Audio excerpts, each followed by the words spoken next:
கர்த்தருடைய பரிசுத்தமுள்ள நாமத்துக்கு மகிமை உண்டாகட்டும். இந்த நாளிலும்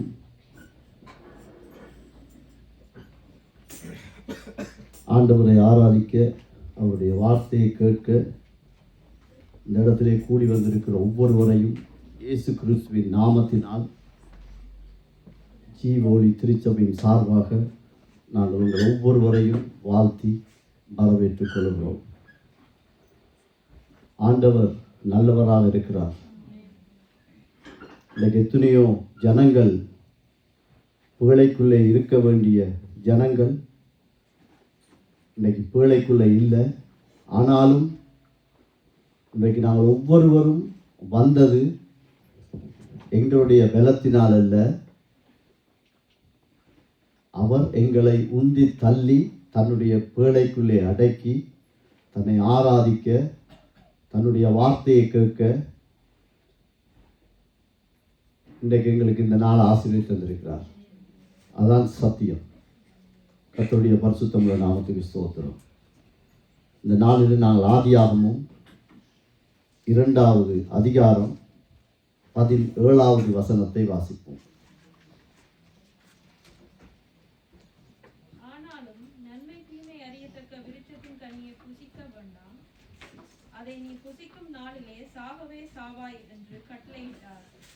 ஆமென். ஜெபித்திருந்தாலும் பரிசுத்தமுள்ள தகப்பனே, தகுதியில்லாத எங்களை கொண்டு உமது அழியாத ஜீவனுள்ள வார்த்தைகளை பேச எங்களுக்கு தந்த மகா இரக்கத்துக்காய் உமக்கு நன்றி. இந்த நாளிலும் ஆண்டவரே, நீர் என்னோடும், நீர் தந்த குடும்பத்தோடும், திருச்சபையோடும், இந்த ஜனங்களோடும், இணையதளத்தில் கேட்கிற ஜனங்களோடும் ஐயா, நீர் எங்களுக்கு பேச வேண்டியதை நீர் பேசும்படியாய் கெஞ்சுகிறோம். எங்களுடைய பலத்தினால் முடியாது, எங்களுடைய ஞானத்தினால் முடியாது. நீர்தானே எழுதி வைத்திருக்கிறீர், என்னாலே அன்றி உங்களால் ஒன்றும் செய்ய முடியாது. ஐயா, உமது அபிஷேகத்துக்காய் நாங்கள் கெஞ்சி நிற்கிறோம். நீர் எங்களை நடத்தும்படியாய் வேண்டுதல் செய்கிறோம். இயேசுவின் மூலம் ஜெபிக்கிறோம் பிதாவே, ஆமென்.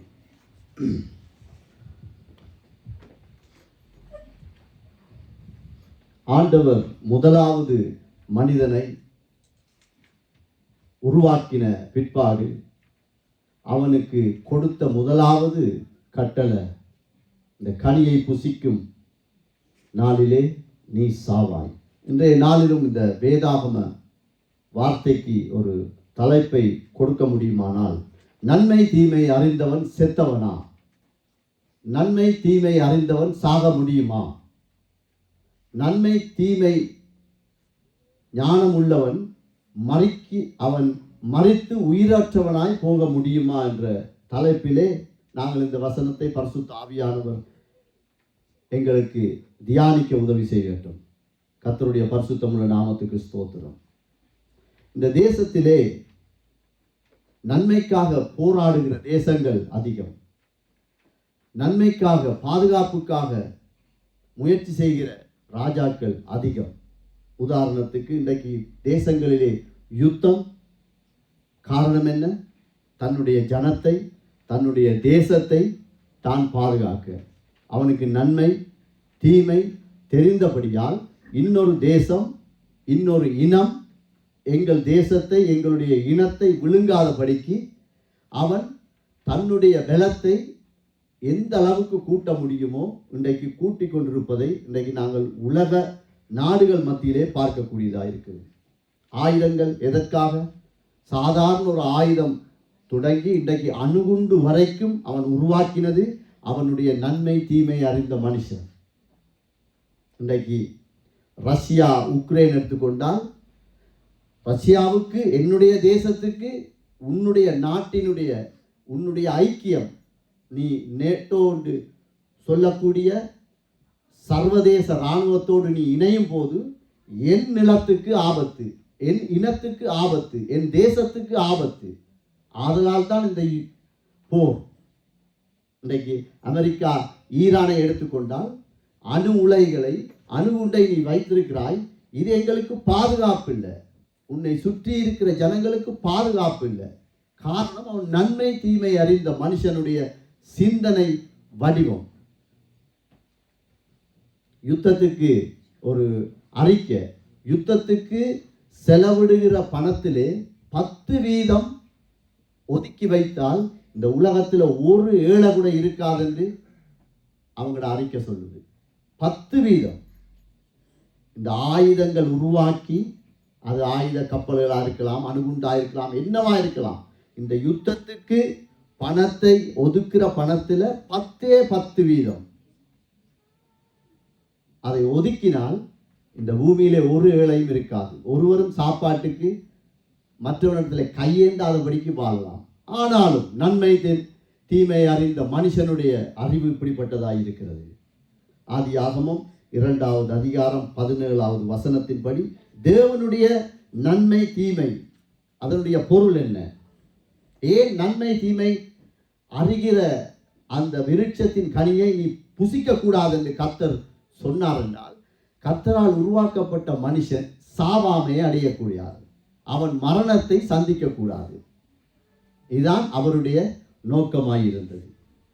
மனிதன் சாவை அல்லது அழிவை மேற்கொள்ள ஜெயிக்கக்கூடிய ஒரே ஒரு ஆயுதம் என்னென்றால் கர்த்தருக்கு கீழ்ப்படிதல் தான். கடவுளுக்கு கீழ்ப்படிந்தால் போதும், வேறொன்றும் அவன் செய்ய தேவையில்லை. கடவுளுக்கு கீழ்ப்படிந்தால் அவனுடைய அழிவில் நின்று, மரணத்தில் நின்று கர்த்தர் அவனை பாதுகாக்க வல்லவராயிருக்கிறார். ஆதியாகமம் 3வது அதிகாரம் 3வது வசனம் துவக்கி 6வது வசனம் வரைக்கும் ஒவ்வொன்றாய் வாசிப்போம். ஆனாலும் தோட்டத்தின் நடுவில் இருக்கிற விருட்சத்தின் கனியை குறித்து தேவன் நீங்கள் சாகாதபடிக்கு அதை புசிக்கவும் அதை தொடவும் வேண்டாம் என்று சொன்னார் என்றார். ஆமென். இப்ப சத்துரு வந்து ஏவாளிடத்துல கேள்வி கேட்கும் போது, இந்த மனிதனால் தெரிந்து கொள்ளப்பட்ட நன்மை தீமையின் அறிவு எப்படி இருக்கும் என்றால், கர்த்தருடைய வார்த்தையிலிருந்து ஒரு வார்த்தையை எடுத்து போடும் அல்லது மறந்துவிடும். கர்த்தர் ஒரு விதமாய் நீ இது புசிக்கும் நாளிலே சாகவே சாவாய் என்று சொன்னதை அவள் எப்படி சொல்றாள்? கனியை தேவன் நீங்கள் சாகாதபடிக்கு புசிக்க அதை தொடவும் வேண்டாம். சரிதானே? இது ஒரு பொல்லாத ஒரு காரியம். அதாவது ஒரு வார்த்தையை சத்துரு அந்த இடத்திலிருந்து எடுத்து விடுவான்.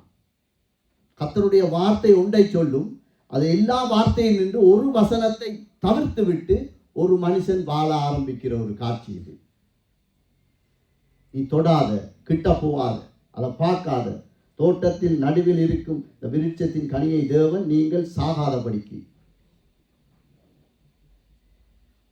அதனால மனுஷன், முதலாம் மனுஷனே கர்த்தருடைய வசனத்திலே ஒரு வசனத்தை மறந்து விட்டான். அதான் உண்மை. இந்த இடத்திலே நாங்கள் சபை, ஊழியர்கள், குடும்பம் தேவனுடைய வாக்குத்தத்தத்தை மாத்திரம் நாங்கள் எடுத்துக்கொண்டு அவருடைய எச்சரிப்பின் சத்தத்தை நாங்கள் மறந்து விட்டால் அல்லது அது மறுக்கப்பட்டு விட்டால் நாங்கள் நித்திய அழிவை நோக்கி வாழுகிறோம் அல்லது வாழ விரும்புகிறோம். கர்த்தருடைய வசனத்திலிருந்து ஒரு வசனத்தை நாங்கள் மறந்து விட்டால், வாக்குத்தத்தத்தை ஆசீர்வாதத்தை மாத்திரம் நாங்கள் எடுத்துக்கொண்டு எச்சரிப்பை நாங்கள் மறந்தோமாகில் நாங்கள் நித்திய அழிவுக்கு ஏற்றவர்களாய் வாழுகிறோம் அல்லது வாழ விரும்புகிறோம். அதான் உண்மை. 4வது வசனத்தை போடுங்க. அப்பொழுது சர்ப்பம் ஸ்திரீயை நோக்கி, நீங்கள் சாகவே சாவதில்லை. இதிலே தேவனுடைய எச்சரிப்பை சத்துரு ஆசீர்வாதமாய் மாற்றுகிறான். ஆண்டவர் சொல்லுகிறார், உனக்கு மரணம், இது அழிவு, இது உனக்கு சாபத்துக்கு ஏதுவான ஒரு காரியம். அவன் சொல்லுகிறான், அப்படியெல்லாம் நடக்காது. கடவுளுடைய எச்சரிப்பை சத்துரு இந்த இடத்துல என்ன செய்கிறான்டா, அதை ஆசீர்வாதமாய் ஜனங்களுக்கு, ஆதாமுக்கும் ஏவாளுக்கும் அதை அவன் உரைக்கிறதை நாங்கள் பார்க்கிறோம். அதே போல 5வது வசனத்தை பார்த்தா கள்ள போதகம், கள்ள தீர்க்க தரிசனம் உரைக்கப்படுகிறது. நீங்கள் இதை புசிக்கும் நாளிலே உங்கள் கண்கள் திறக்கப்படும் என்றும் நீங்கள் நன்மை தீமை அறிந்து தேவர்களைப் போல் இருப்பீர்கள் என்றும் அவர் அறிவார். ஆண்டவர் ஒன்றை சொல்லுகிறார், சத்துரு ஒன்றை சொல்லுகிறார். சத்தியம் ஒன்றை சொல்லுகிறது, சத்துரு இன்னொன்றை சொல்லுகிறது. கள்ள போதகங்களும் கள்ள தீர்க்கதரிசனம் இந்த இடத்திலே உரைக்கப்படுகிறது. 6வது வசனம், ஆத்துமா வெறுப்பதை சரீரம் இச்சிக்கிற ஒரு காட்சி. அப்பொழுது ஸ்திரியானவள் அந்த விருட்சம் புசிப்புக்கும் நல்லது, பார்வைக்கு இன்பமும், புத்தியை தெரிவிக்கிறதற்கு இச்சிக்கப்படத்தக்க, தனக்கு விரும்புகிறது. ஆத்துமா வெறுக்க வேண்டிய ஒரு பாவத்தை சரீரம் என்ன செய்யுதுன்னா இச்சிக்குது. சத்தியத்தை மறுதலிக்கக்கூடிய, ஆண்டவரை ஏற்றுக்கொள்ளாதவருடைய விளக்கம் என்ன? அநேகருடைய பிரசங்கங்களிலே, அநேகருடைய அதாவது ஆண்டவருடைய வசனத்தை மாற்றி பேசக்கூடியவருடைய சாட்சி என்ன? ஆண்டவரை அறிந்தவர்களாயிருக்கலாம், அறியாதவர்களாயிருக்கலாம். ஆதியாகமம் 1:28 போடுங்க, வாசிங்கம்மா. ஆதியாகமம் 1:28. பின்பு தேவன் அவர்களை நோக்கி, நீங்கள் பலுகி பெருகி. ஆமென், போதும். இப்ப அநேகருடைய கூற்று என்னவென்றால், பிசாசு ஏவாளை வஞ்சித்தது பிற்பாடுதான் ஆதாமுக்கும் ஏவாளுக்கும் பால் உணர்வு என்ற அந்த செக்ஷுவல் ஃபீலிங் வந்தது என்று அநேகருடைய வாக்குவாதமாக இருக்கு. ஆனா 2ஆம் அதிகாரத்துக்கு முதலாம் அதிகாரத்திலே ஆண்டவர் சொல்லிட்டார், நீங்கள் பலுகி பெருகுங்கள். அதாவது இந்த பூமியிலே தன்னுடைய பிள்ளைகள் பலுகி பெறுவது தேவனுக்கு சித்தமாயிருந்தது. ஒரு ஆணும் பெண்ணும் பேசிக்கொள்வதால் பலுகி பெருக முடியாது. கைகளை கொடுத்து பிரைஸ் தி லார்ட், வணக்கம் அப்படியெல்லாம் சொன்னதால பெருக முடியாது. கர்த்தரிடத்தில் இந்த திட்டம் இருக்கிறது. ஆனால் அநேகருடைய போதனை எப்படி இருக்குன்னு சொன்னால், பாவம் செய்தபடியால் தான் ஏவாளோடு சத்துரு அவன் உடலுறவு வைத்துக் கொண்டது நிமித்தம் தான் இந்த நன்மை தீமையான காரியங்கள் வெளிப்பட்டதுன்னு சொல்றான். இல்லை, தேவனே எங்களுக்குள்ளே இருக்கிற பலுகி பெருகக்கூடிய பாலுணர்வை கர்த்தர் வைத்தார். அவர்தான் உருவாக்கம். அவர் எதை உருவாக்கினாலும் சரியாய் நேர்த்தியாய் உருவாக்கக்கூடிய நல்ல பரிசுத்தம் உள்ள தெய்வம். மனிதனுடைய இந்த ஞானத்தின் விளைவு என்ன? அவன் தேவன் இதை செய்யாதே, புசியாதே, இது உனக்கு சாபமாயிருக்கும் என்று சொன்ன வார்த்தையை மீறினபடியால் இந்த மனிதனுக்கு ஒரு ஞானம் வந்து விட்டது. அந்த ஞானத்தின் விளையம் என்ன? அந்த ஞானம் என்ன செய்யும் என்று நாங்கள் வாசிப்போமானால், ஆதியாகமம் 3ஆம் அதிகாரம் 10வது வசனம், 12வது வசனம், 13வது வசனத்தை நாங்கள் பார்த்தா, தேவ ஞானத்தை பெற வேண்டிய மனிதன் அதற்கு அவன், நான் தேவரீருடைய சத்தத்தை தோட்டத்திலே கேட்டு நான் நிர்வாணியாய் இருக்கிறேன். இந்த மனிதனுடைய ஞானம், ஆண்டவருடைய சத்தியத்தை விட்டு திரும்புகிற ஒரு மனுஷனுடைய ஞானம் எதை கொண்டு வரும் என்றால், அவனுக்கு வெட்கத்தை கொண்டு வந்து விட்டது. அவன் நிர்வாணியாய் இருக்கிறேன் என்று அவன் அறிக்கையிடுகிறான். 12-13வது வசனம், சுயத்தையும் சுய நீதியையும் அறிக்கையிடுவதை நாங்கள் பார்க்கிறோம். அதற்கு ஆதாம், என்னுடனே இருக்கும்படி தேவரீர் தந்த ஸ்ரீயானவன் அவ்விருட்சத்தின் கனியை எனக்கு கொடுத்தார். அவன் ஒரு வார்த்தை சொல்லியிருக்கலாம், ஆண்டவரே நான் செய்தது பிழை, நான் உங்களுக்கு விரோதமாய் நான் பாவம் செய்து விட்டேன் என்று அவன் அப்படியே புழுதியிலே தன் வாயை பொத்திக்கொண்டு இருந்திருப்பானால், தன்னுடைய பாவத்தை ஒத்துக்கொண்டிருப்பானால், அவன் ஒத்துக்கொள்ளவில்லை. இதான் மனித ஞானம், மனித அறிவு. சுய பாதுகாப்பை தேடுகிறான். அவன் குற்றம் சாட்டுகிறான், தேவரீர் நீர் தந்த ஸ்திரீ தந்தால் நான் சாப்பிட்டேன். ஸ்திரீ என்ன சொல்லுகிறான்? சர்ப்பம் என்னை வஞ்சித்தது. இதுதான் இதனுடைய நிலை. முதலாவது கடவுளுடைய ஞானத்தை விட்டு, சத்தியத்தை விட்டு, அவருடைய அறிவை விட்டு வழி தப்பி போகிற ஒவ்வொரு மனுஷனுக்கும் இதுதான் நடக்கும். நாங்கள் தேடுவோம் ஒன்றை, ஆனால் இறுதியிலே நாங்கள் நிர்வாணிகளாய் வெட்கத்திலே நிற்கக்கூடிய ஒரு இடத்துக்கு நாங்கள் மனுஷன் வந்து விட்டான். ஆதியாகமம் 4ஆம் அதிகாரம் 6வது வசனம் 7வது வசனம். அப்பொழுது கர்த்தர் காயினை நோக்கி, உனக்கு ஏன் எரிச்சல் உண்டாயிற்று? உன் முகநாடி ஏன் வேறுபட்டது? வேறுபட்டது? இதனுடைய விளைவு என்ன தெரியுமா? முதலாவது இந்த உலகத்தின் தாய் தகப்பனுடைய முதற் கனி, முதல் வித்து, அவன் எந்த நிலையில இருக்கிறான்னு பாருங்க. முதல் பிள்ளை இந்த உலகத்துக்கு ஆதாமும் ஏவாளும் ஆண்டவரால் உருவாக்கப்பட்ட பின் சத்திய வேதத்தின் படி முதலாவது மனுஷனுடைய அவனுடைய சுயத்தின் அல்லது சுயநீதியின் கற்ப பிறப்பு எரிச்சல். கொஞ்சம் யோசிச்சு பாருங்க, ஆண்டவர் எவ்வளவு வேதனைப்பட்டிருப்பார். முதல் மனுஷன், முதல் மனுஷி, அவனுடைய கற்ப பிறப்பே எரிச்சல் உள்ளதாக இருந்திருக்கிறது. 7வது வசனம், பரிசுத்தத்தை ஆள வேண்டியவன். நீ நன்மை செய்தால் உனக்கு மேன்மை இல்லையோ?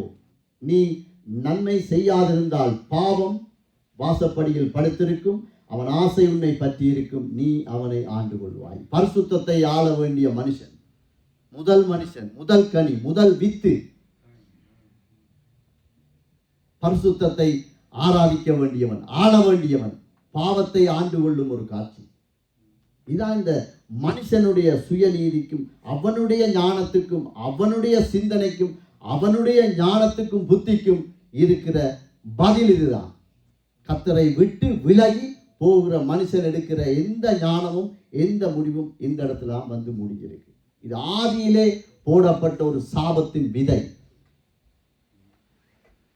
ஆதலால் அவன் பாருங்க, மனுஷன் எதை விதைக்கிறானோ அதை அறுப்பான் என்ற சத்தியத்தின்படி முதல் வித்து காயினுடைய நிலை, அவன் ஒரு கொலைகாரனா இருக்கிறான். கொலைகாரன். ஆண்டவர் சொல்றார், நீ எதை விதைக்கிறியோ, நாங்கள் எதை விதைக்கிறோமோ அதை அறுப்போம். ஆனாலும் இயேசு கிறிஸ்துவின் ரத்தம் இன்றைக்கும் எங்களுக்காய் பறந்து பேசுகிற நிமித்தம் தான் நாங்கள் இந்த இடத்துல நிற்கிறோம். நான் இந்த இடத்துல நிற்கிறேன். அதனால கர்த்தருடைய வழியை விட்டு ஞானத்தை விட்டு திரும்புகிற மனுஷனுடைய நிலை இதுதான். இதை நாங்கள் எத்தனையோ பிரசங்கங்களை கேட்டிருப்போம். பைபிள்ல முதல் புக்கை தான் ஆதியாகமம். இது எல்லாருக்கும் தெரிந்த ஒரு வார்த்தைகள். ஆனாலும் நமக்கான தேவனுடைய ஆலோசனை என்ன? சங்கீதம் 119:6, நான் உம்முடைய கற்பனைகளை எல்லாம் கண்ணோக்கும் போது வெட்கப்படுவதில்லை. ஆமென். நாங்கள் இந்த உலகத்திலே, குடும்பத்திலே, சபையிலே, எந்த இடத்திலும் நானும் நீங்களும் வெட்கமடையாமல் இருக்க, நிர்வாணிகளா என்ற அந்த உணர்வு எங்களுக்குள் வராமல் இருக்க அவருடைய கற்பனைகளுக்கு கீழ்ப்படியும். ரோமர் 10:11 அதுக்கு சேர்ந்தொரு அவரை விசுவாசிக்கிறவனோ அவன் வெட்கப்படுவதில்லை என்று வேதம் சொல்லுகிறது. ஆண்டவருடைய வசனத்தை நம்புகிற ஒரு மனுஷன், கடவுளுடைய வார்த்தை இது சத்தியம், நான் பாவி, இந்த இடத்திலிருந்து நான் மீண்டு வருவன், ஆண்டவர் என்னுடைய பாவத்திலிருந்து என்னை மீட்டுக் கொள்வார் என்று விசுவாசிக்கிற மனுஷன் வெட்கமடைய மாட்டான். சமுதாயம் சொல்லும், எங்களோடு கூட இருந்தவங்க சொல்லுவாங்க, படித்தவங்க சொல்லுவாங்க. கர்த்தரோ அவர் எங்களை வெட்கமாய் நடத்தவே மாட்டார். அவர் நல்ல ஒரு தகப்பன். அவர் ஏன் எப்போது வெட்கத்தை நாங்க அடையாமல் இருக்கலாம்? 1 பேதுரு 1வது அதிகாரம் 18வது வசனம் 19வது வசனம் 318வது பக்கம், புதிய ஏற்பாடு. அவரோடே கூட நாங்கள் பரிசுத்த பர்வதத்திலே உங்கள் முன்னோர்களால் 1 பேதுரு 1வது அதிகாரம் 18வது வசனம் 19வது வசனம். உங்கள் முன்னோர்களால் பாரம்பரியமாய் நீங்கள் அனுசரித்து வந்த வீணான நடத்தையை நின்று அழிவுள்ள வஸ்துக்களாகிய வெள்ளியினாலும் பொன்னினாலும் மீட்கப்படாமல். ஆமென். இது எங்களுக்கு ஒரு டிஃபென்ஸ், ஒரு பாதுகாப்பு. அதாவது 18வது வசனத்தை போடுங்கம்மா. உங்கள் முன்னோர்கள், எங்களுடைய தாய் தகப்பன் பாட்டி தாத்தா இவங்கெல்லாம் இருக்காங்களோ, அவர்களால் பாரம்பரியமாய் நீங்கள் அனுசரித்து வந்த வீணான நடத்தை நின்று அழிவுள்ள வஸ்துக்களாகிய வெள்ளியினாலும் அது பாரம்பரியங்கள். என்னை எடுத்துக்கொண்டா எங்களை ஆட்சி இருந்தா அம்மாவை நாங்கள் அம்மம்மான்னு சொல்லுவாங்க, நாங்கள் ஆட்சின்னு தான் சொல்லுவோம். வெள்ளிக்கிழமையில் அள்ளும் மனுஷி கல்லறை ஆண்டவருக்கு முன்னால் நின்று ஏன் அழுது எதுக்குறதுன்னு எங்களுக்கு தெரியாது. நாங்களாம் சின்ன பிள்ளைகள். அவள் அழுது முடியும் வரைக்கும் நாங்கள் இருக்கணும். செவ்வாய்க்கிழமை அந்தோணியாரை பார்த்தாலும், வியாழக்கிழமை அன்னவேளாங்கண்ணியை பார்த்தாலும், ஞாயிற்றுக்கிழமை அழும். நல்ல வைராக்கியம். அப்போ நாங்கள் அதை பார்த்துருக்கோம். நான் அதை பார்த்துருக்கேன். இந்த வாரமெல்லாம் ஒரு 35 வருஷத்துக்கு முதல் ஒரு விசேஷித்த நாள் எனக்கு என்ன பரபரப்பான ஒரு நாள். கல்லறை ஆண்டவரை வச்சு நூல் அளந்து நூலை கட்டுறது, தலையில் கட்டுறது, களத்தில் கட்டுறது, ஊர்வலமாக போகிறது எங்களுக்கு தெரியாது. ஏண்டா எங்களுக்கு காண்பித்தவர்கள் எங்களுக்கு அப்படித்தான் காண்பித்தார்கள். அதனால் இந்த விளைவில் நாங்கள் தப்புவிக்க உங்கள் முன்னோர்கள் கற்றுத்தந்த அல்லது அனுசரித்து வந்த வீணான சத்தியமான வசனங்களை விட்டு நாங்கள் மனம் திரும்ப வேண்டும். 19வது வசனம், குற்றமில்லாத மாசற்ற ஆட்டுக்குட்டியாகிய கிறிஸ்துவின் விலையேறப்பட்ட இரத்தத்தினாலே மீட்கப்பட்டீர்கள் என்று அறிந்திருக்கிறீர்களே. ஒரு மனுஷன் பாவத்திலிருந்து, ஒரு குடியிலிருந்து, விபச்சாரத்திலிருந்து, பொய்யிலிருந்து, களவிலிருந்து, பில்லி சூனியத்திலிருந்து, தரித்திரத்திலிருந்து, பொய்யிலிருந்து, மற்றவனை குற்றப்படுத்துகிற காரியத்திலிருந்து, பக்கத்தில் இருக்கிற சகோதரனை மன்னிக்க முடியாமல் இருக்கிற பாவத்திலிருந்து மீட்கப்படணும்டா. காணிக்கையால மீட்கப்படவே முடியாது. ஊர்வலம் போவதால் அந்த பாவத்திலிருந்து மீண்டெழ முடியாது.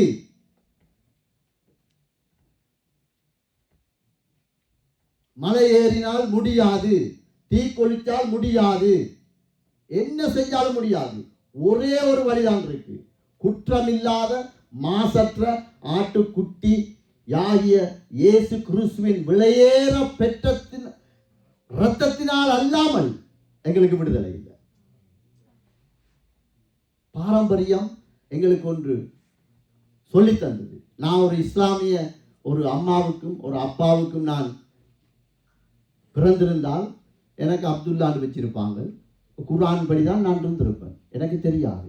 அப்படித்தான் நாங்கள் ஒவ்வொருவரும் ஒவ்வொரு பாரம்பரியத்திலிருந்து நாங்கள் வந்திருக்கிறோம். ஆனால் கடவுள் இந்த உலகத்தில் எத்தனையோ பேர் இருக்கத்தக்கன எங்களை ஏன் சந்தித்தார்? நான் என்னை குறித்து நான் தைரியமாய் கர்த்தர் தான் எனக்கு சாட்சி.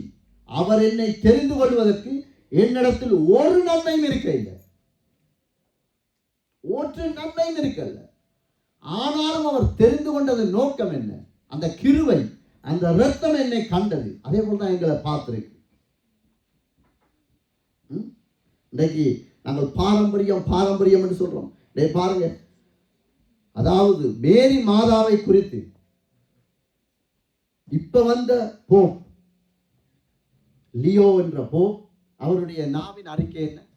ரோமன் கத்தோலிக்கம் என்ற ஒரு பெரிய ஒரு சபை, இந்த உலகத்திலே ஆண் பலம், பணபலம், எல்லா பலமும் கூடின ஒரு சபை தான் ரோமன் கத்தோலிக்கம். அந்த பாரம்பரியத்திலிருந்து பின்புலத்திலிருந்து வந்தவர் தான் நான். அந்த போப் லியோ அவருடைய அறிக்கை என்ன தெரியுமா? 5ஆம் மாதம் 5ஆம் திகதி நவம்பர் மாதம் 2025ஆம் ஆண்டு அவருடைய அறிக்கை ஒன்று வெளிவந்தது. மேரி மாதா ஆராதிக்கக்கூடிய தெய்வீக தன்மை உடையவர் அல்ல. இயேசு கிறிஸ்து மாத்திரமே ஆராதனைக்குரியவர். அவருக்கு எதிரான பயங்கர விதமான வார்த்தைகள் எல்லாம் வந்து கொண்டிருக்கிறது. ஆனால் வேதம் அதைத்தான் சொல்லுகிறது. மேலே வானத்திலும் கீழே பூமியிலும் இவைகளுக்கு ஒப்பான யாதொரு விக்கிரகத்தை, யாதொரு சுருவத்தையும் ஆண்டவர் யாரையும் பயன்படுத்த முடியும்.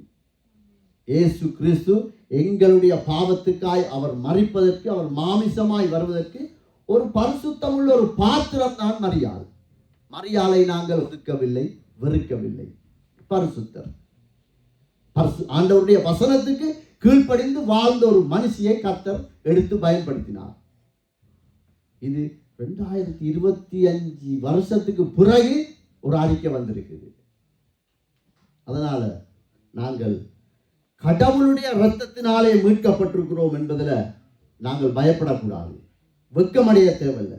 இயேசுவின் இரத்தம் ஒருவனை மீட்க முடியும். இழந்த ஜீவனை மீட்பது ஞானஸ்தானம் ஒன்றுதான். பிதா குமாரன் பரிசுத்த ஆவியின் பேரால் அவன் ஞானஸ்தானம் பெற்று அவன் நித்தியத்துக்குள்ளே ஒரு பிள்ளையாய் அவன் மாற முடியும். அந்த மனுஷ அறிவில் நின்று, முற்பிதாக்களுடைய ஞானத்தில் நின்று எங்களை பிரிக்க இந்த வசனம் தான் எங்களுக்கு உதவி செய்தது. இயேசுவின் ரத்தம் தான் எங்களுக்காக போராடி இருக்கிறது. கர்த்தர் நல்லவராய் இருக்கிறார். ஞானஸ்தானம் என்றா என்ன? ஒரு மனுஷனை முழுமையாய், அந்த பாவப்பட்ட சரீரம் முழுமையாய் அடக்கம் பண்ணணும். ஒருத்தன் மறிச்சிட்டாருண்டா அறகுறையா மண்ணை போட்டுட்டு வந்தா என்ன செய்யும்? மனக்கும் என கூடாது. அதே போலதான் சும்மா தெளிப்பு ஞானஸ்தானம் எங்களுடைய பாரம்பரியம். நான் தைரியமாய் சொல்வேன்.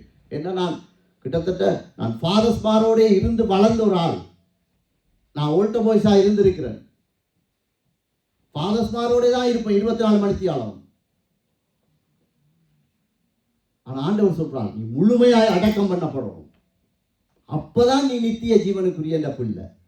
ஏண்டா எங்களுக்கு ஒரு ஞானம் இருக்கு, தெளிப்பு ஞானஸ்தானம் போகணும், அதெல்லாம் போதும். அது இல்லை. கர்த்தர் என்ன சொல்றார்? வேதம் என்ன எங்களுக்கு சொல்லுது? அவருடைய வசனத்துக்கு கீழ்ப்படுகிற பிள்ளையைத்தான் ஆண்டவர் வெட்கமடையாமல் பாதுகாப்பார். எல்லாரையும் பாதுகாக்க மாட்டார்.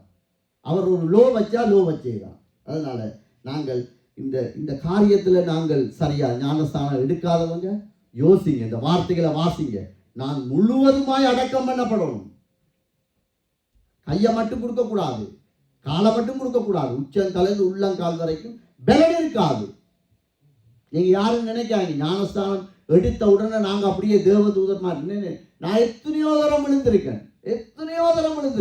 இந்த பரிசுத்த வேதாமத்துல செகண்ட் சான்ஸ் வாங்காத ஒரு பரிசுத்தவானை நீங்க காட்டலாது. எல்லாரும் விழுந்தெழுப்பினவங்க தான். ஆனால் நாங்கள் கர்த்தருடைய வசனத்துக்கு கீழ்ப்படியும் போது அவர் எங்களை மீட்டெடுக்க வல்லவராக இருக்கிறார். அந்த மனித ஞானத்திலிருந்து, உலக திட்டத்திலிருந்து, உலக வழக்கத்திலிருந்து எங்களை அவர் வேறு விரித்து விடுவார். காரணம், அவருக்கு விருப்பம் இல்லை நாங்கள் நிர்வாணியாய் நிற்கிறது.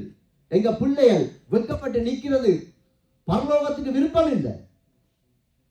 அதனால நாங்க என்னத்துக்காக இயேசு வந்தார்? உலகம் முழுவதும் ஓசன்னா படிக்கிறோம், ஓலை அப்படியே மடிச்சு குருசா செய்து கொடுப்போம், எல்லாம் செய்வோம்.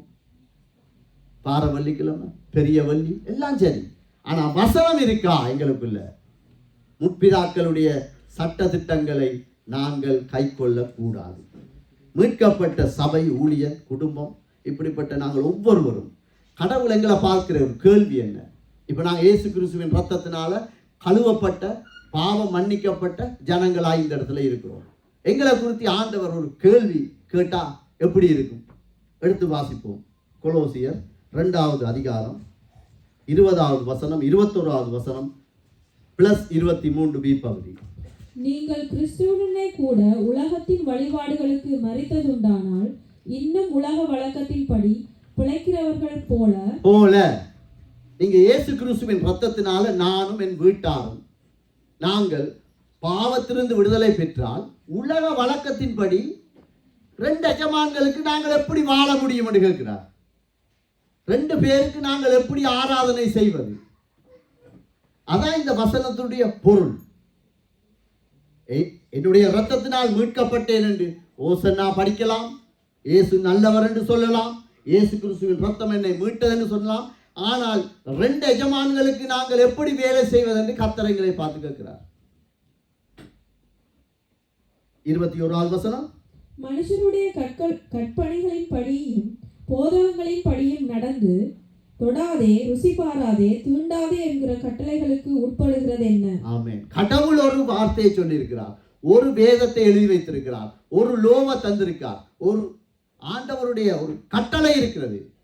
அதை விட்டுட்டு மனுஷருடைய கற்பனையின்படி, போதனைப்படி நடந்து நீ தொடாதப்பா, புசியாதப்பா, அப்படி செய்யாத, அப்படி பேசாத, அப்படி சிந்திக்காத, பாடி லாங்குவேஜால் அப்படி காட்டாத என்று சொல்லும் போது நீ எப்படி இதை செய்ய முடியும்?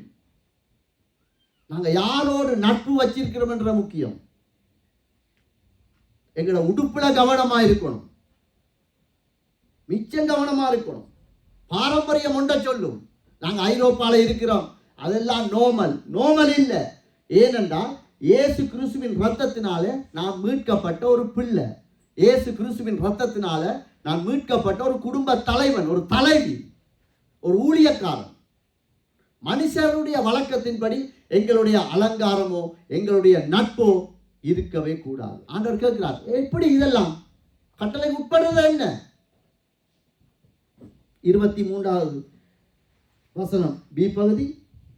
இவைகள் மாம்சத்தை பேணுகிறதற்கு ஒழிய மற்றொன்றிற்கும் பிரயோஜனப்படாது. இதெல்லாம் என்னத்துக்குன்னு சொன்னா எங்களை ஆத்துமாவை திருப்திப்படுத்த இல்லை, எங்களை ஆத்துமாவை நித்திய ஜீவனுக்குள்ள நாங்க கொண்டு போய் சேர்க்கிறதுக்கல்ல, எங்களுடைய சரீரத்தை நாங்கள் திருப்திப்படுத்தவே. இது ஒரு பொல்லாத ஒரு இடத்துல இந்த இடத்துல நாங்கள் நிற்போமானால் மிகவும் ஒரு ஆபத்தான ஒரு நிலை. மாம்சம் பெருமை, அவ்வளவுதான், முடிந்தது. இதனால தேவன் ஒரு நாளும் எங்கள் குடும்பத்தில் மகிமைப்பட முடியாது. வாலிப பிள்ளையே உன்னுடைய வாழ்க்கையில மகிமைப்படவே மாட்டார். நாங்கள் ஊழியக்காரனா இருந்து கொண்டாலும் எங்களுடைய வாழ்க்கையிலே கர்த்தர் மகிமைப்பட முடியாது. ஏண்டா அத்தனையும் இவைகள் மாம்சத்துக்காகத்தான், வேறொன்றுக்காக இல்லை. பரிசுத்தத்துக்குரிய எந்த ஒரு ஆதாரமும் இல்லை. அதனால நாங்கள் எல்லாத்துலேயும் கவனமாக இருக்கணும். நாங்கள் ஸ்கூலுக்கு போகக்குள்ள, ஓகர் ஸ்கூல் போகக்குள்ள, யூனிவர்சிட்டியில் படிக்கக்குள்ள, இப்பெல்லாம் யூனிவர்சிட்டியில் போய் என் புள்ள படித்தா என் பிள்ளைய பற்றி விசாரிக்கலாது. என்ன அப்படித்தானே? பெல்ஜியத்தில் ஒரு பிள்ளைய குறித்து பெல்ஜிய அம்மா போய் கேட்டதுக்கு ஸ்கூலால் ஃபோன் பண்ணி விட்டுட்டவங்க. அந்த பிள்ளைக்கு 18 வயசாச்சு, அந்த பிள்ளை எல்லாம் பார்த்துக்கொள்ளும், நீஞ்ச பக்கம் வரக்கூடாது. பிள்ளை படிக்குதோ இல்லையோ அது ஒன்றும் பிரச்சனை இல்லை, பிள்ளைய பற்றி நீஞ்ச வந்து விசாரிக்கக்கூடாது. எங்களோட வாலிப பிள்ளைய சட்டை போட்டால், உடுப்பு போட்டால் மிச்சம் கவனமாக இருக்கணும். கழுத்தில் இருந்து 1.5 இன்ச்சு 2 இன்ச்சு தான் உங்களோட நிற்க இருக்கணும். உலக வழக்கத்தின்படியெல்லாம் நாங்கள் போட இயலாது, வாழ இயலாது. சத்துரு மெதுவாய்த்தான் வருவான். மிச்சம் கவனமாக இருக்கணும். நாங்கள் யாரோட நட்பு வச்சிருக்கோம் நீங்க உங்களுக்கு தான் தெரியும். இயேசுவை அறிந்து உண்மையிலேயே கடவுளுடைய வசனத்துக்கு பயப்படுற ஒரு ஃப்ரெண்டா இருக்கணும். சரிதானே? அவங்களும் சர்ச்சுக்கு போறாங்க, 2 போனா அவங்க சர்ச்சுக்கு போயிட்டு மிச்சம் அந்த ஆவி எங்களுக்குள்ள கிரியை செய்யும். சத்துருவின் நோக்கம் என்னன்னா எங்களை நிர்வாணமாய் நிப்பாட்டும். ஆண்டவர் போராடி கொண்டிருக்கிறார். நீ உட்படுறது என்ன? நீ எப்படி இப்படி இருக்கலாம்? நம்ம மிச்சம் கவனமா இருக்கணும். ஐக்கியப்படுறோம் கர்த்தரை மறுதலிக்கிற மனிதர்களோடு அவர்களை நாங்கள் பாவிகள் என்று தள்ளுவதில்லை. நாங்கள் அவர்களோடு பிணைக்கப்படக்கூடாது, இணைக்கப்படக்கூடாது. எங்களுடைய வெளிச்சம் தான் அவர்களுக்குள்ள போகணுமே தவிர அந்த இருள் எங்களுக்குள் வரக்கூடாது. அதனால நாங்கள் மிச்சம் கவனமா இருக்கோம். எவைகளில் நாம் பிணைக்கப்படக்கூடாது. 2 கொரிந்தியர் 6வது அதிகாரம் 14வது வசனம் 15வது வசனம். அந்நிய அனுபவத்திலே அவிசுவாசிகளுடன் பிணைக்கப்படாது. இது எல்லாரும் கூடுதலாக நான் கேட்ட மட்டத்தில் இந்த திருமண உடன்படிக்கையை பற்றி தான் இவர்கள் சொல்லுவாங்க. இப்போ யாராவது ஒரு வாலிப பிள்ளை ஏதாவது ஒரு பிள்ளைய லவ் பண்ணிட்டு சொன்னால் அது ஒரு ஏற்றுக்கொள்ளாத ஒரு ஆண் பிள்ளையா இருக்கலாம், இல்லாட்டி ஒரு பெண் பிள்ளையா இருக்கலாம். உடனே சொல்லுவாங்க அந்நிய அனுபவத்தோட நீ. அதுக்கு மட்டும்தான் இந்த வசனங்களை கூடுதலாக பாவிக்கிறத நான் பார்த்துருக்கேன். ஆனால் வேதம் அப்படி சொல்லலை. நட்பு, உடை, திருமணம், ஊழியம் எல்லாவற்றிலும் நாங்கள் உண்மை உள்ளவர்களாக இருக்கணும். பிணைக்கப்படக்கூடாது. அவன் சபைக்கு போறவனா தான் இருப்பான். இன்னைக்கு எத்தனையோ பேருக்கு யாரையும் நான் குற்றப்படுத்தலை, உங்களுடைய விசுவாசத்தை நான் உழுக்க விரும்பல. ஆனாலும் இன்றைக்கு நான் ஆண்டவர் போட்ட பிச்சை தான் நான் இன்றைக்கு நிற்கிறேன், வேற ஒன்றுமே இல்லை. அவருடைய பிச்சையில நான் நிற்கிறேன். நாங்கள் யாரையும் குற்றப்படுத்த இல்லை இந்த இடத்துல, அதையுடைய வேலையும் இல்லை. ஆனா நாங்கள் எல்லாவற்றிலும் கடவுளோடு பிணைக்கப்பட்ட ஜனங்களோடு தான் எங்களுடைய உறவு முறை வச்சிருக்கோம், எங்களுடைய நடத்தை வச்சிருக்கோம். அதுல நாங்கள் மிச்சம் கவனமா இருக்கணும். இன்றைக்கு உதாரணமா நீங்க அண்மையில் இலங்கையில் பெத்த பிள்ளை அந்த தாயை கொலை செய்வதற்கு தன்னுடைய கணவனுக்கு உதவி செய்திருக்காள். எப்படி உதவி செய்திருக்காள்டா, பெத்த தாயில 2 காலையும் அமர்த்தி பிடிச்ச கணவன் அல்லது காதலன் அந்த தாயை கழுத்தை நெரிச்சு கொலை செய்கிற அளவுக்கு அந்த பெண் பிள்ளையினுடைய இருதயம் அப்படி ஆயிற்று. யோசிச்சு பாருங்க. இன்றைக்கெல்லாம் நியூஸ் என்றோம், செய்தி என்றோம். நாங்க இயேசு ஆண்டவர் பிள்ளைகள் நடக்காது அசட்டையாயிருந்தால் எங்களுடைய சந்ததிக்கு இந்த நிலை வரக்கூடாது. யோசிச்சு பாருங்க. 10 மாசம் சுமந்து பம்பஸ் கட்டி மூக்குல சளி வந்தா அந்த பிள்ளைக்கு சீர தெரியாது. அந்த அம்மாவோட வாயை வச்சு உறிஞ்சி துப்பின அந்த தாயை கொலை செய்யறதுக்கு அந்த கால் 2 அமர்த்தி பிடிச்சு கொலை செய்யற அளவுக்கு ஒரு பிள்ளைக்கு தைரியம் எப்படி உண்டாயிற்று? மனுஷனுடைய போதனை, மனுஷனுடைய அறிவு, ஆத்துமாவை குறித்து ஒரு சிந்தையும் இல்லை. என் அம்மா பெத்த தாயை ஒருத்தன் கொலை செய்யறாயா, நான் ஹெல்ப் பண்றேன். எப்படி இது? நாங்க ஏதோ யூடியூப்ல நியூஸ் போகுது, அங்க ஸ்ரீலங்கால எப்படியாம், ஆப்பிரிக்கால எப்படியாம், பெல்ஜியத்தில் எப்படியாம் கொண்டிருக்கிறோம். கர்த்தரை விட்டு அவருடைய ஞானத்தை விட்டு வழிகளை போருடைய உச்சமைதான். மிச்சம் கவனமா இருக்கணும். இப்படி எத்தனையோ உதாரணங்களை நாங்கள் காட்டிக்கொண்டே போகலாம். தேவ ஞானத்தை, அவருடைய ஞானத்துக்கு கீழ்ப்படிந்தவனுடைய மேன்மை என்ன? யோவான் 16:13, 152வது பக்கம். யோவான் 16:13. சத்திய ஆவியாகி அவர் வரும்போது சகல சத்தியத்துக்குள்ளும் உங்களை நடத்துவார். அவர் தம்முடைய சுயமாய் பேசாமல் தாம் கேள்விப்பட்டவைகளை யாவையும் சொல்லி வரப்போகிற காரியங்களையும். இதுதான் கர்த்தருடைய அறிவு. கர்த்தருடைய ஞானத்துக்குள்ள இருக்கிற மனுஷனுடைய வெளிப்பாடு இப்படித்தான் இருக்கும். என்ன? எப்போது சத்திய ஆவியானவர் எங்களுக்குள்ள கிரியை செய்ய முடியும்? அந்நிய பாஷை பேசினால் கிரியை செய்ய முடியுமா? அது ஒரு வரம். அதுக்கு நான் எதிரானவன் இல்லை. அது ஒரு தாளந்து, ஒரு வரம், அவ்வளவுதான். ஆனால் உண்மையிலே பரிசுத்த ஆவியானவருடைய அபிஷேகத்தை பெற்ற ஒரு வாலிப பிள்ளை, ஒரு குடும்பம், ஒரு ஊழியன், ஒரு சபை சகல சத்தியத்துக்குள்ளும் தன்னை நடத்தும். விழாமை இல்லை. 18, 17, 19, 20 வயசு வந்தோன அந்த ஹோமோன்கள் வேலை செய்யும், செக்ஷுவல் ஃபீலிங் வரும். ஆனாலும் சத்தியத்துக்குள்ள நாங்கள் எழும்பும் போது அது சத்தியத்துக்குள்ள எங்களை கொண்டு நடத்தும். அப்படி நடத்தும் போது நடக்கிற ஒரு பிள்ளை, நடக்கிற ஒரு ஊழியன், நடக்கிற ஒரு வாலிபன், நடக்கிற ஒரு சபை பரிசுத்த ஆவியை அபிஷேகத்தை பெற்றவன். வேதம் அப்படித்தான் கற்பிக்கிறது. ஆவியானவர் நமக்குள்ள அதைத்தான் அவர் முதலாவது செய்வார். சத்தியத்துக்குள்ளா நடத்துவார். சும்மா அந்நிய பாஷை பேச்சு போட்டு அதே வாயால தேசனிக்குள்ள அவளை பத்தி பேசுறது, இவரை பத்தி பேசுறதுன்னா அந்த அபிஷேகம் பொய். ஒருவனிடத்துல நான் யாக்கோபு பிரதருக்கு நான் விரோதமாய் நான் பேசிவிட்டேன் என்றால், பரிசுத்த ஆவியானவர் எனக்குள்ள இருந்தால் அன்று இரவு எனக்கு நித்திரை வராது. அன்று இரவு நான் நித்திரைக்கு போக முதல் ஆண்டவர் எனக்குள்ள இருப்பாரானால், ஆண்டவருடைய ஆவிக்கு நான் இடம் கொடுப்பேன் என்றால், நான் அவருக்கு நேரடியாக போயோ போன் பண்ணியோ மன்னிப்பு கேட்டுருவேன். இதான் சத்தியத்துக்குள்ள நடத்துறது. நாங்கள் சொல்றோம் இயேசு கிறிஸ்துவின் ரத்தத்தினால் மீட்கப்பட்டோம், உண்மைதான். அப்படிப்பட்ட மனிதனத்திலே இருக்க வேண்டிய மேன்மையான காரியம் இதுதான். அதை விட எதிர்காலத்தை குறித்து ஆண்டவர்களோட பேசுவார் என்று இருக்கு. ஆண்டவரோட பொய் சொல்ல மாட்டார். எதிர்காலத்தை குறித்து பேச வேண்டாம். உன் பிள்ளையை பற்றி, உன்னுடைய மேற்படிப்பை பற்றி, நீ என்ன படிக்கணும் என்று நீ எல்லாம் அப்படியே மண்டையை போட்டு அவன் ஒன்று சொல்லுவான், இவன் ஒன்று சொல்லுவான். அது படித்தா சரி வராது, இது படித்தா சரி வராது. சத்தியத்துக்குள் ஆவியாக இருக்கும்போது சரியான வழியில கொண்டு போவார். திருமண காரியத்தில் நான் திருப்பியும் சொல்றேன், ஞானஸ்தானம் எடுத்த எந்த ஒரு வாலிபனையும், எந்த ஒரு வாலிப பிள்ளையும் நீங்க சூஸ் பண்ண முடியாது. டொஸ்போட்டெல்லாம் அடிக்கலாது. தேவ சித்தத்தின்படி தான் கேட்கணும். தேவ சித்தத்தின்படி தான் கேட்கணும். அது நீங்க யாரா இருந்தாலும் செய்யலாம்.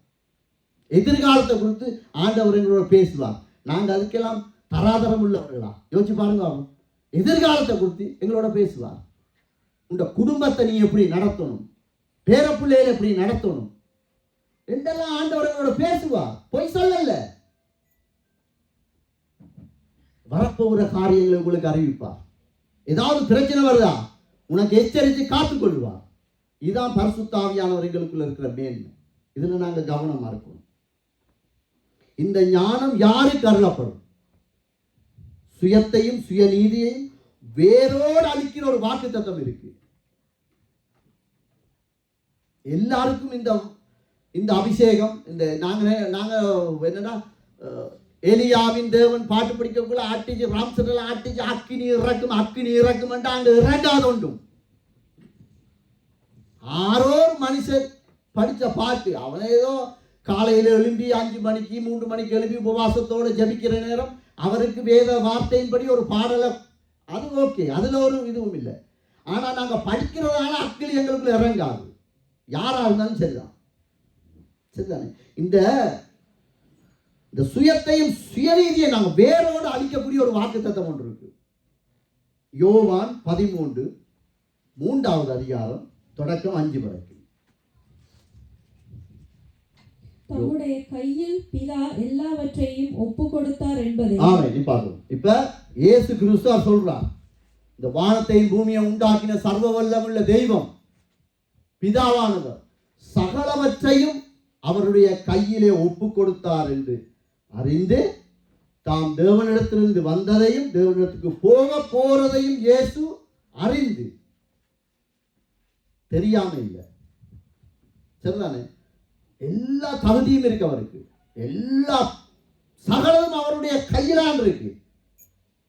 எங்களுக்கு ஒரு சின்ன ஒரு பதவியை கொடுத்தா நாங்க படுற பாடு எப்படி நடக்கிறோம், எப்படி பேசுறோம். இந்த சுயத்தை வேரோடு அழிக்கக்கூடிய வாக்குத்தத்தம். 4வது வசனம்,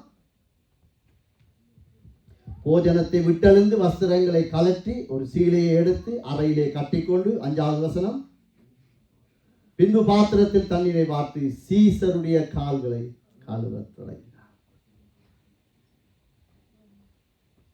இந்த நிலைக்கு நானும் நீங்களும் வருவோம் என்றால், அதுக்காக மாமா சொல்லிட்டாரு கால கழுவ சொல்லி போட்டு கால கழுவி கொண்டிருக்காங்க. இல்லை, அது இல்லை. இந்த தாழ்மை, எனக்கு அதிகாரம் இருக்கு, என்னால முடியும், என்னால ஏனும், இந்த தேசம் வாசலை திறந்து வச்சிருக்கு. ஜெர்மன் நாட்டுல 7 வயசு புள்ள, அவனோட அப்பா என்ன செஞ்சிருக்காருன்னு சொன்னா, அவன் ஏதோ சொல்லு பேச்சு கேட்காட்டி நாங்கள் என்ன செய்வோம், இலங்கை ஆட்கள் சடாரன் ஒன்று போடுவோம். அவர் என்ன செஞ்சு விட்டார்னா நுள்ளி போட்டார். நுள்ளி போட்டு விட்டாச்சு, ஓகே. அப்புறம் அடுத்த நாள் ஸ்கூலுக்கு போகும்போது அவரோட ஃப்ரெண்ட் 7 வயசு பிள்ளை, அவரோட ஃப்ரெண்ட்ஸ் 7 வயசாக தான் இருக்கும். அவர் திடீர்னு என்ன இதில் உனக்கு கருப்பு மார்க் ஒன்று இருக்கு. அவர் சொல்லிக்கார், எங்களோட அப்பா நுள்ளி போட்டாரு. அவன் வைத்தியக்காரா, இப்படி செய்யலாம் தெரியுமா உனக்கு? 7 வயசு பிள்ளை. இது சட்டத்தின்படி குற்றம் தெரியுமா? பள்ளிக்கூடம் முடிய அந்த 2 பேரும் இந்த பொடியன் அவனை போலீஸ் ஸ்டேஷனுக்கு கொண்டு போய் வாக்குமூலம் கொடுத்து பெத்த தகப்பன் 6 மாதம் சிறையிலே அடைக்கப்பட்டான். இதெல்லாம் நடக்குது ஐயா. தேசம் திறந்துதான் வைத்திருக்கப்பட்டிருக்கிறது. நாங்கள் அப்படி வாழ முடியாது. கிறிஸ்துவை மேய்ப்பனாக கொண்ட குடும்பங்கள் இன்றைக்கு வேதம் என்ன சொல்லுது? சபையை கூடுதலா விட்டுவிடாத, வேலைக்குள்ள அடங்கியே தேவனுடைய சத்தத்தை கேட்டாலும் நீங்கள் என் வழியிலே நடக்கணும் என்று ஒரே ஒரு காரணம் தான், வேற ஒன்றுக்காயும் இல்லை. ஆண்டவர் வேலைக்குள்ளே அடங்கிரு. இன்றைக்கு எத்தனையோ குடும்பங்களை யாரையும் காயப்படுத்தல. துணிகரமாய் நாங்கள் விவாகரத்து கொடுக்கறதுக்கு காரணம் என்ன? இந்த இயேசுவே அறிந்த பிள்ளை, ஊழியம் செய்த பிள்ளை, குடும்பம். எனக்கு 33 வயசாச்சு. நான் எங்க போகணும், எந்த சர்ச்சுக்கு போகணும்னு எனக்கு தெரியும். எந்த குடும்ப பிரச்சனையை பற்றி என்னோட கைக்கூடாது. ஊழியர்களுக்கு முன்னால வாய தாராளமாய் வசனங்களை தெரிவிக்க வருவதற்கு காரணம் என்ன? சத்திய ஆவியானவர் இருந்தால் குடும்பத்தில் பிரச்சனை வரும், கணவன் மனைவிக்குள்ள பிரச்சனை வரும், வாலிப பிள்ளைகளை வச்சிருந்தா பிரச்சனை வரும், இல்லைன்னு இல்லை. ஆனால் நாங்கள் அந்த சத்தியத்துக்குள்ள நடக்கிறதுக்கு எங்களுக்குள்ள தாழ்மை இல்லை என்றால் அவ்வளவுதான். எத்தனையோ காரியங்களை சொல்லிக் கொண்டு போகலாம். நான் இந்த தேசத்துல நான் எல்லாரோடையும் எல்லா ஃப்ரெண்ட்ஸும் எனக்கு இருக்காங்க. இது இயேசுவை அறியாத, தெரியாத, ஆராதிக்காத ஒரு குடும்பத்தில் நடந்த ஒரு காரியம். அவரோட குடும்பத்தில் ஒரு பிரச்சனை வந்துட்டு, அவரோட நல்ல ஃப்ரெண்ட், நண்பர், நாங்கள் அப்படித்தானே, இப்போ எந்த வீட்டில் ஏதாவது பிரச்சனை, அண்ணன் இப்படி ஒரு பிரச்சனை நாங்கள் அடிச்சு சொல்லுவோம். எங்களால் தாங்க இயலாது, ஏதாவது எங்களுக்கு ஒரு ஆலோசனை வரும், அந்த ஒரு இதுக்கு தான் அவர் கூப்பிட அவங்களும் வந்து கணவன் மனைவியாக வந்து பேசி, இல்லை பிள்ளை இப்படியெல்லாம் செய்யக்கூடாது, சண்டை பிடிக்கக்கூடாது சொல்லி போட்டு கடைசியாக அந்த வந்தவங்க என்ன தெரியுமா அந்த மனைவிக்கு ஆலோசனை கொடுத்தாங்க. ஃப்ரெண்ட் அவரோட அப்படி அங்கால போயிட்டு மச்சான் இங்கே வா அப்படி இப்படின்னு அவரை சேவ் பண்ணி கொண்டிருக்கக்குள்ள இஞ்சால மனைவி காய்ச்சி கொண்டிருக்கோம். உங்களுக்கு பிரச்சனை வாழை பிடிக்கலன்ட்டு சொன்னால் இங்கே நோமல் சரியா, இங்கே சிஆவே ஒன்று இருக்கு, அதுக்கு போய் நீங்கள் பயந்தீங்கன்னா அவங்களே டிவோர்ஸ் எடுத்துருவாங்க. இதுக்கே நீங்கள் யோசிக்கிறீங்க. எப்படி ஆலோசனை பற்றி நட்பு, எங்களுடைய நட்பு யாரோட இருக்கு, எங்களுடைய நட்பு முக்கியம். ஆனால் அந்த பிள்ளை உண்மையிலே கர்த்தரை அறியாத பிள்ளையா இருந்தாலும் ஞானமான ஒரு பிள்ளை. அந்த பிள்ளை பேசாமல் இருந்துட்டு இவங்கெல்லாம் போன பிறகு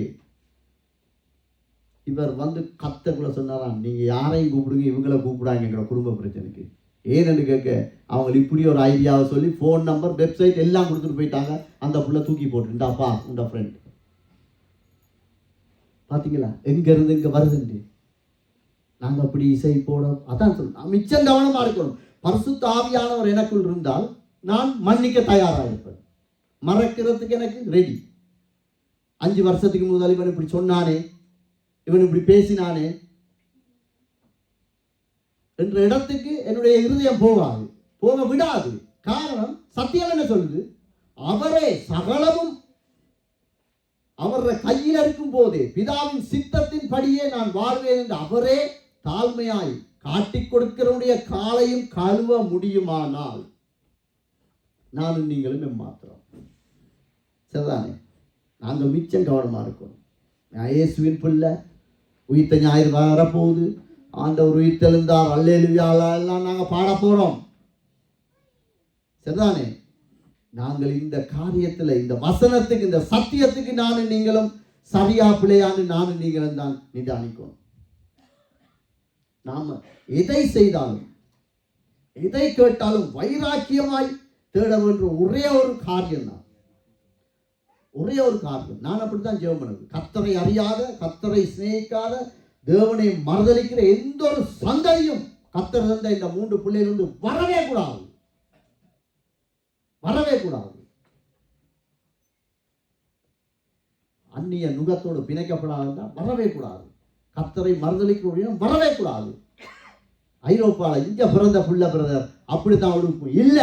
இயேசுவின் ரத்தத்தினால கழுவப்பட்ட பிள்ளைக்கு விசேஷித்த ஒரு நாமம் இருக்குது. அதனுடைய ஆத்மா நித்திய ஜீவனுக்குரியது. வடிவத்து இருளுக்கும் ஒளிக்கும் சம்பந்தம் இல்லை. இப்ப இந்த ஹோல் அப்படியே ஃபுல்லா இருட்டாயிட்டு ஒரு சின்ன போல் ஒரு லைட் அடிச்சா என்ன செய்யும்? இருள் போயிடும். அதுக்காக தான் என்னை உங்களை ஆண்டவர் கிருபையாய் மன்னித்திருக்கிறார், தட்டி எழுப்பி இருக்கிறார், இந்த பேழைகளை அடைத்து வைத்திருக்கிறார். எங்களுடைய பலத்தினால, எங்களுடைய ஜெபத்தினால, எங்களுடைய பரிசுத்தத்தினால நாங்க ஆண்டவரை தேட இல்லை. அவருடைய கிருபை. நாங்க விழுந்தாலும் சரி, ஞாயிற்றுக்கிழமை போகணுமன்ற ஒரு உணர்வு எங்களுக்குள்ள பரிசுத்த ஆவியானவர் போட்டு, இன்றைக்காவது போ, இந்த சபைக்கு போ, ஆண்டவர் போண்டு ஆண்டவர் தள்ளிக்கொண்டே இருக்கிறது. காரணம் என்னென்றா, அவர் எங்களை நிர்வாணியாய் பார்க்க அவருக்கு விருப்பமே இல்லை. இதுதான் உண்மை. நாங்கள் தோற்று போன நிலையிலே எங்கள் குடும்பம் நிற்பதை கர்த்தர் பார்க்க விரும்பாத கர்த்தர். இப்படிப்பட்ட சபை, குடும்பம், வாலிபர், ஊழியக்காரன் கர்த்தரை உண்மையாக தேடி வந்திருக்கார். ஆண்டவர் இதைத்தான் தேடுகிறார். இன்றைக்கு உயிர்த்த ஞாயிறு வரப்போகுது, வார வெள்ளிக்கிழமை சிலுவை பாதாரிக்க எல்லாம் சரி. ஆனா கடவுள் தேடி வந்தது அவருடைய வார்த்தைக்கு கீழ்ப்படுகிற ஒரு குடும்பத்தை. அவருடைய வார்த்தைக்கு கீழ்ப்படுகிற ஒரு வாலிப பிள்ளைய சேர்ற கூட்டம் அப்படித்தான் சொல்லும். இந்த நோமல் அம்மா அப்பா ஒரு நாளும் சொல்ல மாட்டோம் தானே, நாங்க புள்ள நீ இப்படி போனீங்கண்டா நான் உனக்கு செத்துருவேன் ஒரு நாளும் தாய் தப்பு நாங்கள் சொல்ல மாட்டோம். ஏன் தெரியுமா? நாங்கள் உங்களை வாழ வைக்கணும்னு தான் முயற்சித்து கொண்டே இருப்போம். நாங்கள் செத்தா உங்களோட நிலைமை என்ன? நாங்கள் உயிரோடு இருக்கக்குள்ளே இந்த பாடு. நீங்கள் எங்கே போறீங்க? ஏன் போகக்கூடாது? இத்தனை மணிக்குள்ள ஏன் வரக்கூடாது? அங்கே ஏழையெல்லாம் சாகுது, ஏன் தகிச்சு போகக்கூடாது? ஏன் ஜபிக்கணும்? எல்லாம் நோமல். இப்படியெல்லாம் நாங்கள் உயிரோடு இருக்கக்குள்ளே நீங்க எங்களை போட்டு ஆற்றபடியா எங்களால் சொல்லேடாது. நான் உனக்கு உயிரை விடுவேன். ஆனா சத்துரு சொல்ல வைப்பான், ஒருத்திய சொல்ல வைப்பான், நான் கீறி கொள்ளுவன், நான் செத்துருவன். எல்லாம் போய் எப்படியாவது வஞ்சனையை கொடுத்து எங்களுக்கு மேலே இருக்கிற அபிஷேகத்தை சத்துரு நிர்வாணமாய் நிற்கத்தான் இத்தனை போராட்டம். அதை நீங்க புரிஞ்சு கொள்ளுங்க. எந்த தாய் தகப்பனும் கூட தன் சொந்த பிள்ளை வெட்கப்பட்டு நிற்கிறத விரும்பாது. ஒரு விபச்சாரியுடைய பிள்ளைய கூட விபச்சாரி ஒழிச்சுத்தான் பழப்பாள். நான் தான் இதுல போயிட்டேன், இந்த பிள்ளைய நான் காப்பாற்றணும். மனுஷனுக்கே அப்படிப்பட்ட உணர்வு இருக்கு. கர்த்தர் இன்றைக்கு அப்படிப்பட்டவனை தேடி வந்திருக்கிறார். இன்றைக்கு மனுஷிய மன்னிக்க முடியலையா? போய் விழுது அழு. சத்தியத்துக்காக ஆண்டவரே எனக்கு உதவி செய்யுங்க. புருஷனுக்கு கீழ்ப்படி ஏறாதா? போய் விழுது அழு. வெட்கப்பட்டா பரவாயில்ல, வெட்கப்பட வேண்டியது பிசாசு. ஆண்டவர் அதை நினைச்சு சந்தோஷப்படுவார். அப்பாவை நான் காயப்படுத்திட்டேன், அம்மாவை நான் காயப்படுத்திட்டேன், மூத்தவங்களுக்கு நான் இடம் கொடுக்கல, ஊழியக்காரனை நான் அவமானமாக நினைச்சிட்டேன், அசட்டையா நினைச்சிட்டேன், எனக்கு போட்ட ஊழியத்தில் நான் உண்மையா இல்லை. ஆண்டவர் சொல்றார் அழு. இந்த உலகத்தின் ஞானம் பொல்லாது. இந்த உலகத்தினுடைய அறிவு ஒருவனை அழிக்கும், உருவாக்காது, கடைசி வரை உருவாக்காது. இன்றைக்கு வந்ததே என்று சொல்லுமா? என்ன செய்தி? அன்றைக்கு ஒரு யூடியூப்ல பேட்டியோ ஒன்று எப்படி போகுதுண்டா சொல்றான், நான் கோயிலுக்கு தான் போனேன், சாரியெல்லாம் கட்டி வடிவாத்தான் போனேன். அந்த கோயிலுக்கு போய் முன்னுக்கு நின்று ஒரு வாசல் நின்று ஒரு போட்டோ பிடிச்சேன். அதை இன்ஸ்டாகிராம்ல நான் போட்டேன். 24 மணிக்கு ஆகிறதுக்குள்ள இப்ப நான் ஒரு இன்ஸ்டாலையோ ஃபேஸ்புக்லயோ போட்டா என்ன செய்வாங்க? இப்ப எந்த ஃப்ரெண்ட்ஸ் மாதிரி இருக்காங்க, நீல் இருக்காங்க, குணான்னு இருக்காரு, அப்படி ஆட்கள் இருக்காங்க, பார்ப்பாங்க. உடனே ஒரு ஆள் எடுத்து சொல்லுது, என்ன இன்ஸ்டால உண்ட போட்டோ இப்படி கிடக்கு? ஏ லைக் கூடிட்டோ இல்ல, அதே கோயில் வாசல், அதே அந்த பிள்ளை, ஆனா பிள்ளை சரீரத்துல சாரி இல்லை. இது உண்மையா இந்தியாவில் நடந்த காரியம். வெட்கம். இன்றைக்கு உலகத்தின் ஞானம் உன்னையும் என்னையும் நிர்வாணப்படுத்தத்தான் வந்திருக்கு. நிச்சயம் கவனம். கர்த்தர் பேசுறார். எனக்கும் சரி, இது என்னுடைய வார்த்தை இல்லை, இது எனக்கும் இந்த வார்த்தை என்னை புடமிடும். ஞானஸ்தானம் என்றது சும்மா அப்படி தூரி போட்டு போறதில்லை. அடக்கம் பண்ணினால் அடக்கம் பண்ணதான். ஆனா விழும். ஆண்டவரே சொல்றார், உலகத்துல உங்களுக்கு உபத்திரவம் உண்டு, ஆனால் என்னாலே என்று உங்களால் ஒன்றும் செய்ய முடியாது. அந்த பரிசுத்த ஆவியானவரை நாங்கள் கேட்கிறோம். அம்மா அப்பாவுக்கு எதிர்த்து பேசுறது இன்றைக்கு அப்படித்தானே இருக்கு. அம்மா 7 வயசு பிள்ளையே போய் ஸ்டேஷன்ல போய் சொல்லி அப்பாவை சிறையில் அடைக்க முடியும் என்றால் 24-25 வயசு பிள்ளை என்ன செய்யும்? நான் இந்த பிள்ளைகளுக்கு அப்படிதான் சொல்லுவேன். நீங்க நிர்வாணியாய் நிற்க விரும்பினால் எந்த வசனத்தை நீங்க கீழ்ப்படிய தேவையில்லை, சத்தியத்துக்கு கீழ்ப்படிங்க, அவ்வளவுதான். நீங்க அந்த நிர்வாணத்தை விட்டு கர்த்தருடைய பாதுகாப்பு இருக்கும், அது உங்களை பாதுகாக்கணும்டா. இந்த சத்தியத்துல நீங்க உண்மையா இருக்கணும், அவ்வளவுதான். வேற ஒன்றும் செய்ய தேவையில்லை.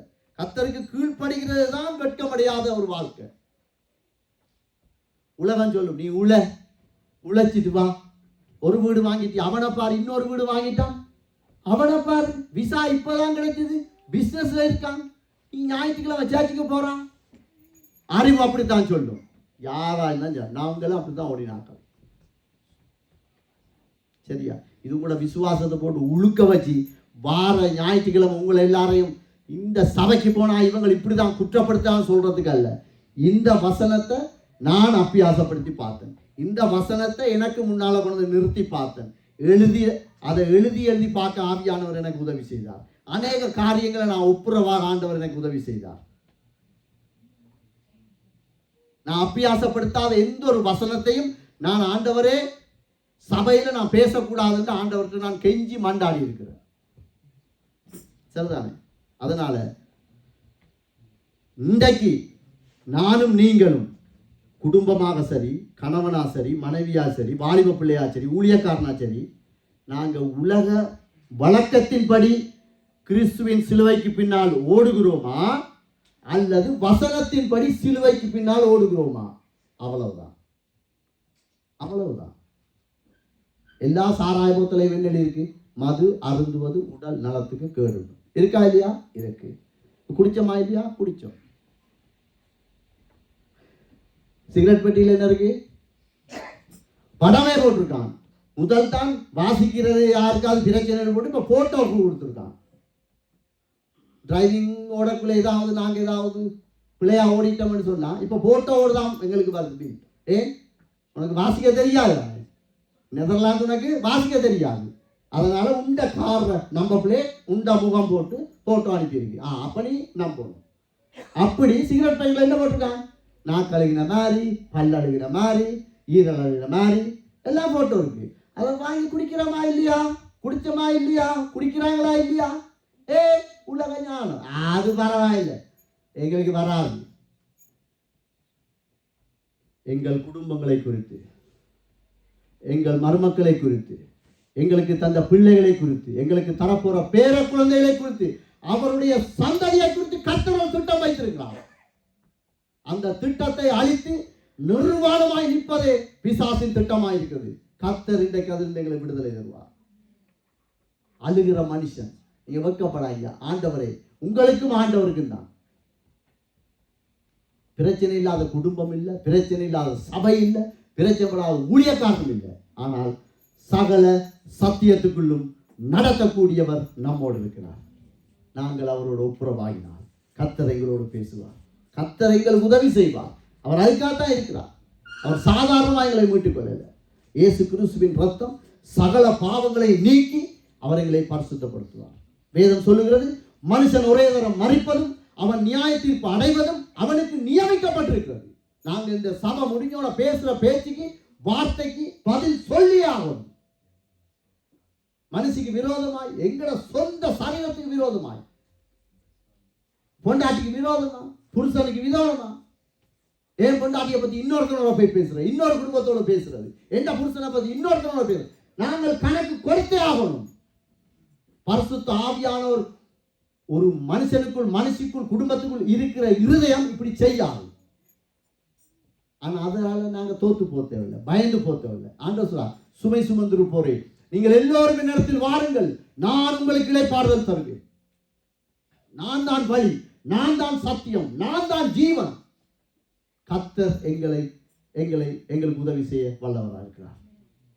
எழுப்பி நாங்கள் ஒப்பு கொடுப்போமா? பரிசுத்தமுள்ள தகப்பனே, இந்த நாளிலும் ஆண்டவரே, எங்களுக்கு திராணி இல்லை ஆண்டவரே. ஐயாவது வார்த்தைக்கு ஒரு சத்தியத்தை நாங்கள் விளக்கி உலக ஞானத்துக்கு நாங்கள் ஒப்பு கொடுத்து விட்டோம், வாழ்ந்து விட்டோம் என்று ஆண்டவரே, இந்த இடத்திலே சமூகத்திலே அறிக்கை எழுதுகிற ஒவ்வொருவருக்கும் எனக்கும் கர்த்தர் உதவி செய்யும்படியாக ஜெபிக்கிறோம். பரிசுத்த ஆவியானவரே, நீர் எங்களுக்குள்ள வாங்கப்பா, எங்களுக்கு உதவி செய்ய. உமது பரிசுத்த நாமம் எங்கள் ஒவ்வொருவருடைய வாழ்க்கையிலும் மகிமை அடைய எங்களுக்கு கிருபை தாரும். இயேசுவின் நாமத்தில் ஒப்பு கொடுத்து ஜெபிக்கிறோம் பிதாவே. ஆமென்.